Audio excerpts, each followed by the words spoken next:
સીધા પહોંચે લોકસભા જ્યાં અમિત શાહ સંબોધન કરી રહ્યા છે। कार्ड बने, राशन कार्ड बने, 5 किलो अनाज मिल रहा है, गैस के चूल्हे वितरित होते जा रहे हैं।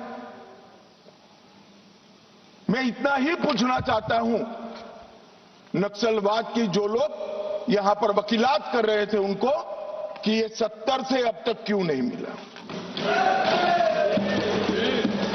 पूरे देश को तो 2014 में नरेंद्र मोदी जी की सरकार आने के बाद देश के हर गरीब को घर मिला, गैस मिला, शुद्ध पीने का पानी मिला, 5 लाख तक का बीमा मिला, प्रति व्यक्ति प्रति माह 5 किलो अनाज मुफ्त मिला। ये बस्तर वाले क्यों छूट गए थे? मैं इसलिए कहना चाहता हूं मान्यवर कि सत्य को झुठलाया जा रहा है। ये बस्तर वाले इसलिए छूट गए थे कि वहां लाल आतंक का परछाया था, इसलिए वहां विकास नहीं पहुंचा था। लाल आतंक का परछाया विकास नहीं है इसलिए नहीं गया था।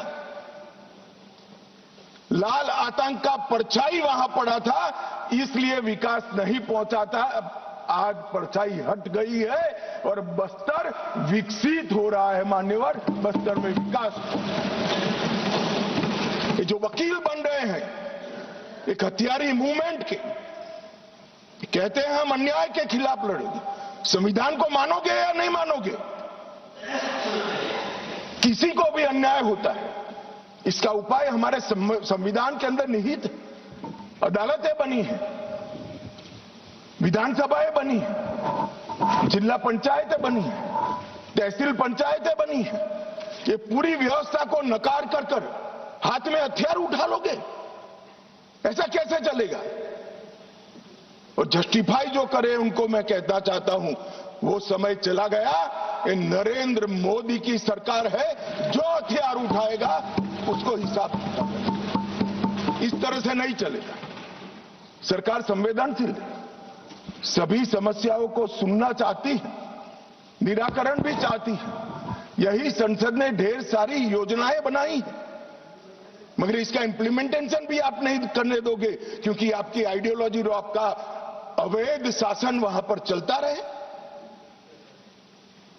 मैं आज पूछना चाहता हूं, अभी कांग्रेस के लोग बहुत जोर जोर से आदिवासी का विकास नहीं हुआ, विकास नहीं हुआ, विकास नहीं हुआ कहते थे, और राजकुमार रोज जैसे आदिवासी युवा सांसद भी वोट की लालच में कांग्रेस का समर्थन कर रहे थे, कांग्रेस की थ्योरी का समर्थन कर रहे। मैं उनको पूछना चाहता हूं, भाई 75 साल में 60 साल तो शासन आपने किया, आदिवासी अभी तक विकास के बगैर क्यों बच गया? विकास तो अब आकर नरेंद्र मोदी जी कर रहे हैं। 60 साल तक उसको घर नहीं दिया, उसको पानी नहीं दिया, इसके लिए स्कूल नहीं बनी, मोबाइल टावर नहीं पहुंचने दिए, बैंक की फैसिलिटी नहीं पहुंचने दी, और अब आप हिसाब मांग रहे हो। अरे भाई थोड़ा तो अपने गिरेबान में झांक कर देखो कि दोषी कौन है। मान्यवर, मैं पूरा बताऊंगा।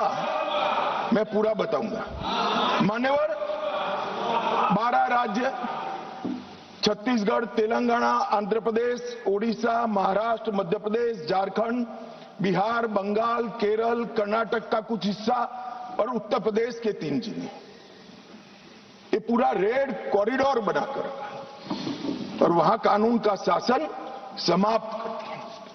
12 करोड़ लोग गरीबी के अंदर सालों तक जीते रहे, किसी ने चिंता नहीं की।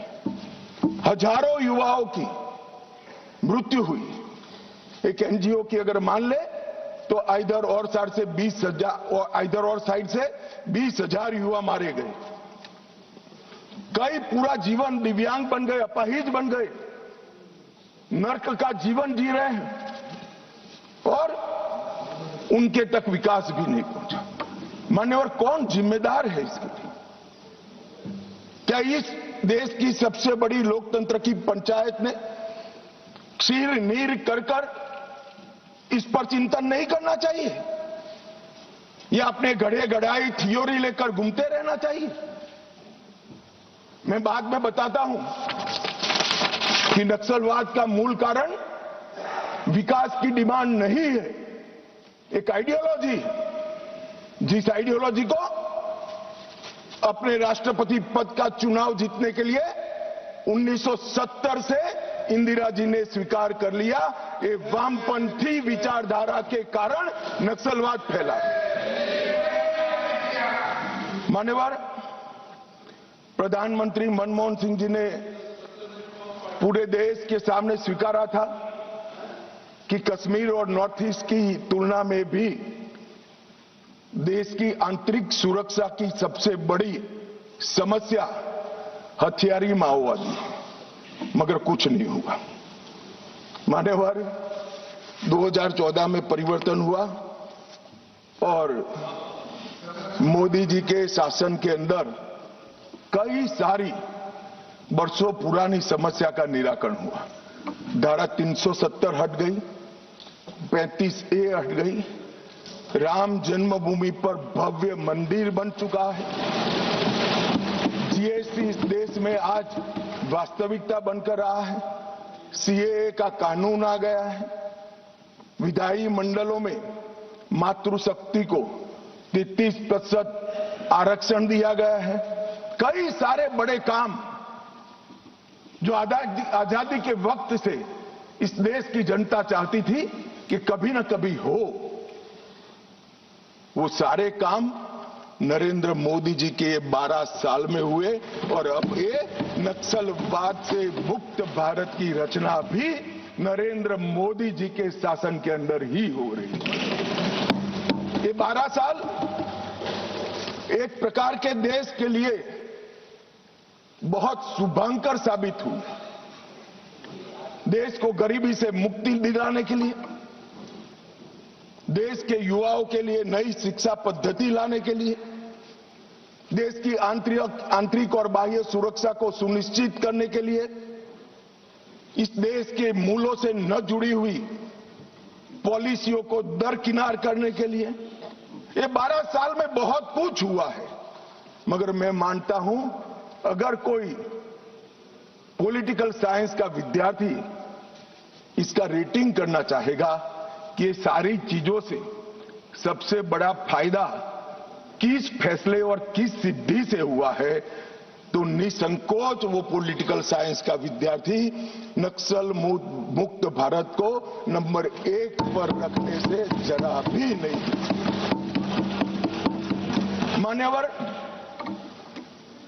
ये जो बड़ी घटना देश में आकार लेने जा रही है, उसका पूरा श्रेय, उसका पूरा यश हमारे सीएपीएफ के जवान, विशेषकर कोबरा और सीआरपीएफ के जवान, राज्य सरकारों की पुलिस, विशेषकर छत्तीसगढ़ राज्य पुलिस और डीआरजी के हमारे जवान और वहां के स्थानीय आदिवासी बासिंदों को जाता है।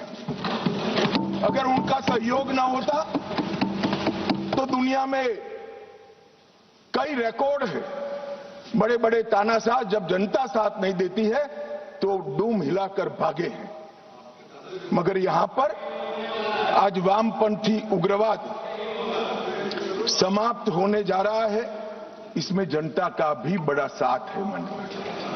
और आज मैं फिर से एक बार इस चर्चा की शुरुआत में जो हजारों युवा मारे गए, जो सिक्योरिटी फोर्सेस के जवान शहीद हो गए, जिन्होंने अपना सर्वस्व इस देश की आंतरिक सुरक्षा के लिए बलिदान कर दिया, वो सभी को मन पूर्वक पूरे सदन की ओर से विनम्र श्रद्धांजलि देकर उसको एक्नॉलेज करना चाहता हूं।